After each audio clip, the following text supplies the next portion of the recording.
Well, good morning, folks. Thank you for joining myself and Lizzy Gabor. Hi, Lizzy. Good morning, Joe. Good morning, everyone. For those who are new to us, thank you for visiting. On the live performance, we try to start a little bit before our time to do some inside house chores, you might say, and also our commercial break. For those who are new, you can look at us either live or on replay if you're doing this later in the day.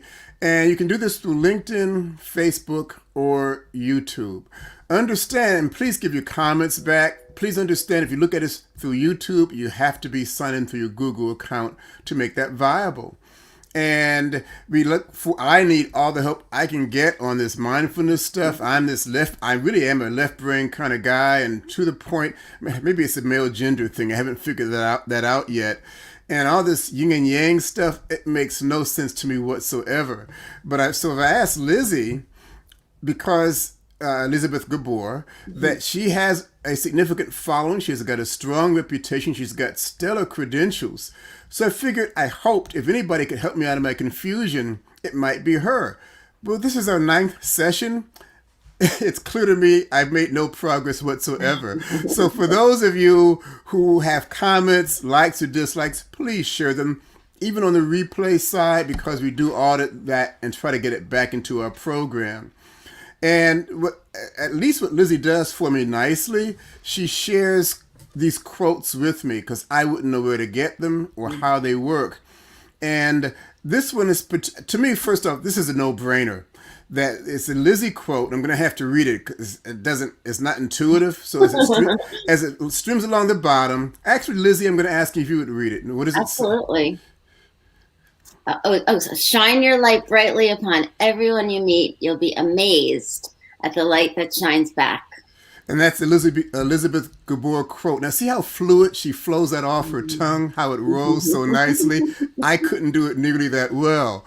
Having said that, what comes to my mind, Lizzy, is that I've been a part of groups before, maybe sales groups, and we have quotas to meet.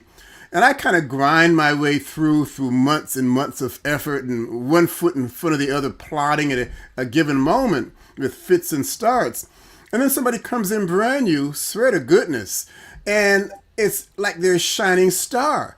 And it's like me syndrome, and they're creating production and they're getting sales out, and it's just like they suck up all the air in the room.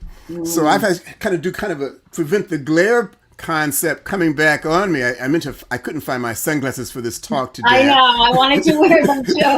You wear a hat and sunglasses. Right. So getting the sunburn that's going to happen here, I'm sure. So could you help me out on this? And by the way, for me to get a sunburn, that'd be a hard thing to accomplish. But anyway, could you help me? I think that, it's interesting that that's the example that you bring, because it sounds like that light needed to come into that room, that new person, and that you rather than letting it nourish you and brighten you were just like, It's overwhelming me. As soon as it's not coming from me, I'm barely meaning some kind of afterglow or something. But anyway, let me just shut up for the moment and hear what you have to say on this one. Okay. I mean, I think, it's something that I learned pretty early on in this work. And it kind of came out of, for me, first I was watching a speaker, and it was like she was glowing. She was glowing, and it was like she turned on this light in me, and then I was like, I want to do what she's doing, in my own voice. Like, I don't want to be like her, but I want to be able to have that, to share that kind of light with people. And then I started just trying to do little things. Like when I would host holidays at my house, I would set the intention that I was going to turn on everyone's light as they walked in the door, whether it was saying something nice or, I did this process where everyone had to go around and hug each other in order to, as they came in silently, so that Boy, do I miss those days of hugging each other. I just had to throw that one in there. Me too. That's totally my love language. But I noticed that, sometimes at holiday time when family gets together, there can be like a little bit of this tension, and some people trigger other people. But when I set that intention of really like bringing out the light, everyone would leave. I mean, there was just such a warmth that happened and such connection, and like all the nonsense that, you know, that sometimes comes up at these kinds of family get-togethers didn't happen. So I started doing it other places. You know, I would, you know, in an airport line, I would, and I'd see somebody not being nice to the person, and I would make my way to the counter, you know, or in a supermarket, and I would do what I needed to do, whether it was what I said with my energy, and it combined, and really being like a positive force and shining light on them, kind of like being. I like to say, and actually in my yoga teaching, like we're the lighthouse. So we're like bringing the teachings are, you know, are there, but we're bringing people in to the light, being the lighthouse. And I think if we all act a little bit more like the lighthouse, you know, the world's kind of dark right now. And everything needs light to live, right? You know this as a biology man, right? Every living thing needs light in order to thrive and grow. That's true. You know. Well, I understand that. Philosophically, I actually get that, but I'm not sure if I'm still disconnected. I guess I'll give you another example. TV, and I'm working from home now, and I use my TV as background noise oftentimes. And these game shows, and somebody makes the correct bid or figures out the correct sequence of wording or throws the dice correctly, whatever it may be, and they're showing, wow, this is fantastic. And the crowd is going, wow, this is fantastic. I'm saying, it's got nothing to do with me. So why they? I understand why I'm not saying, wow, this is fantastic. I'm not happy for that person, but I don't get any glow zinging on me, and I don't understand. Does that kind of make sense when I'm not even saying correctly? I think that, well, obviously it's not something that you you know, that kind of you care about, really. You know, it's like, it's kind of, you know, I mean, because believe me, in my house, when there's a game on and something is going well, you know, my house is booming. Really? Okay. Boys in my house are just, I mean, I can feel the energy coming up the stairs. And I'm like, you're not on the field. But yet they almost feel it. And it's the same kind of thing, like I was saying in the beginning when I was in the audience of this woman, and I just was like, these are my people. This is, you know, this is what I want to do. This is, you know, it was like it was a very kind of pivotal moment for me. And so I would just say that's not what, you know, what like, I'm glad you don't have the news in the background. I'm very happy to hear that. Right. Because a lot of people, you know, they wonder why they're feeling so dark, and you know, but yet they're only taking in things, you know. So, and even in situations like, I think first of all, in leadership, it's so important to be the leader who is there to be a force for good and shine the light on people. You know, that's where leadership is going. But even, you know, I remember hearing a story, and I've done it with clients now, where they're in a work situation or in a relationship that's kind of dark, and they choose to, you know, rather than leave the job because they don't have another one lined up. I kind of challenge them to go in there with bright light and just be smiling, bring coffee to your boss, bring pizza in for lunch, like do nice random acts of kindness, and just see what happens, you know. And you know, and then actually, if they decide to leave the job, they leave in a way that's not, you know, full of anger and contentment and all the negative things that you don't want to walk away a job from. You want to walk away saying, thank you, that my time here is finished. You know, the season is over, and it can be a radical different experience. Okay, I hear that, and I'm not going to sit here by any stretch and say I get what you're saying, but on the other hand, what comes to mind as I'm listening is, because again, I got the glare syndrome, and I'm back on the highway, and there's a car in front of me, and and they got a silver Citroen or a Tesla or something. I got nothing against the cars, and the sun will bounce back on me just at the right manner, and I can't see anything beyond that.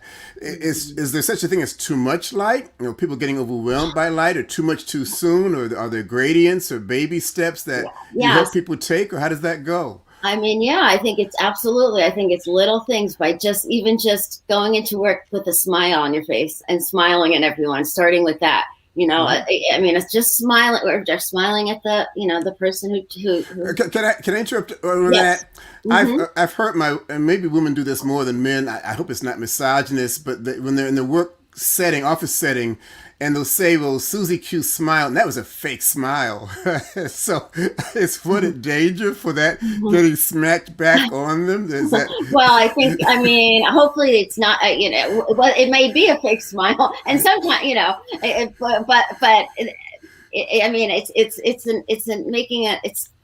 it's doing something that's, has an intention, hopefully behind it, of something positive. And so the cynical person who's saying that's a fake smile is, somehow letting them get triggered, right? Sure. Because, to say something snarky back. But you just made a point that triggered a thought in me, that the light is not so much external, if I'm hearing you correctly, it's more internal. Mm-hmm. So whether that smile is fake or not, it's more the perception of the viewer of the smile and how they feel in relationship. It could very well be a fake smile. Right. But if I'm already pre-triggered and pre-annoyed or pre-whatever it may be, and I'm looking at a smile that might truly be sincere, and I define it as fake, then am I cheating myself? Is it more me the issue here of my darkness versus the lightness? I'm not sure if that's it is a question. I'm not sure how well it's phrased. I think yes, I think it is, because I think somebody can't like trigger something in you that's not a trigger for you, right? Okay. Boom, that's it. So excuse me, folks. I said okay, but that's the last time I'm going to agree with her, just to let you know. But I'm sorry for interrupting. Okay, I get that one. No, it's really is. It's you turn on your light first within. It's about about internally knowing that you're enough, that you're whole and complete just the way you are, and that's where the light can come from. It's not about being perfect. It's about embracing all of who you are first. And, letting that validation come from within first. And then, yes, it does feel good to be validated by others. And I love doing that. That's one of the things, the ways that I, turn things around a lot with people is by doing that. And it's just, it's so much easier. And it's so much, it really is so much lighter to just to use that word than to be nasty, Right. I hear that. And a concept comes to me as the antagonist, perhaps. They say the phrase that misery loves company as a concept, and people may congregate in that direction. You might argue it's darkness, perhaps, versus if you want to be successful, spend your time with people who are successful. I almost see an extreme endpoint polarity of that. Is that something that you think about, talk about, share with your clients? Yes, absolutely. I think that we really do need to be conscious of the people that we put around us. Do they inspire us or expire us, expand us or contract us? Because again, like, we feel their energy.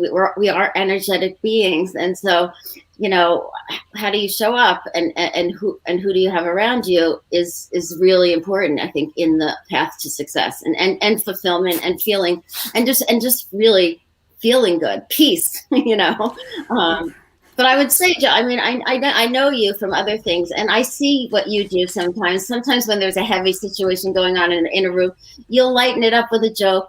My father was like classic. He could lighten a room, in a second, because with his sense of humor and with like kind of how he gave people his attention. Yeah, I think that we all have that as a superpower, and I think that we got to stay out of the ain't it awful club is what I call it. Interesting. Boy, the quotes. I have to say this about Lizzy. She has some phenomenal quotes, and that's why I had to ask her. We do talk about other artists and publishers and sharing their quotes, but I did specifically ask her to share her own, and they will become topics. Now, I'm going to ask you a question. How much time do we have left? We have at least... oh, wow. That one really fast. It does that. The issue I'm going to ask about, rather than... For people who say get into misery loves company syndrome, do you have a quote on that if people come to you, they come to you, I'm assuming not because they already feel good and they want to feel better. That could be if they have a positive way of thinking. But the feeling that they need to do better than where they are at this moment. And many of them perhaps are caught in that misery loves company package. Do you have a program for that? And a kind of a yes or no. If you do, we'll talk about it the next time Yes, around. absolutely. I have a system, like a system to follow. Okay. And it starts with a really easy equation: E plus R equals O, which I think I've shared with you before. Events plus your response equals your outcome, or how you experience life. And we all have events, which we don't cannot not always choose, as we are living within one right as we speak. Mm-hmm. But it's how we respond is what we have control over, and that is how we experience life. And I always start with that. And I think, and when people really start applying that, and then from there we can go into like diving more into figuring out what people truly want for themselves in their life, and and recognizing what's possible, that is all possible. Fair enough. Well, again, folks, that time has come again. It is amazing how fast goes. We're going to be having fun at this. Please share your comments. Share your good or bad. And quite frankly, I'd rather hear the things you're confused about. It kind of helps settle my nerves somewhat. And if you have questions, please feel free to do that. And by all means, share to other people. We need your feedback. It's very important to us. Lizzy, thank you very much for your input. This time every Thursday at 8 o'clock, 15 minutes we may, plus 1 minute additional the time calls for it. Yes. Thanks for your involvement. Thanks everybody. Let in more light. Let in more light in your lives. Thank you.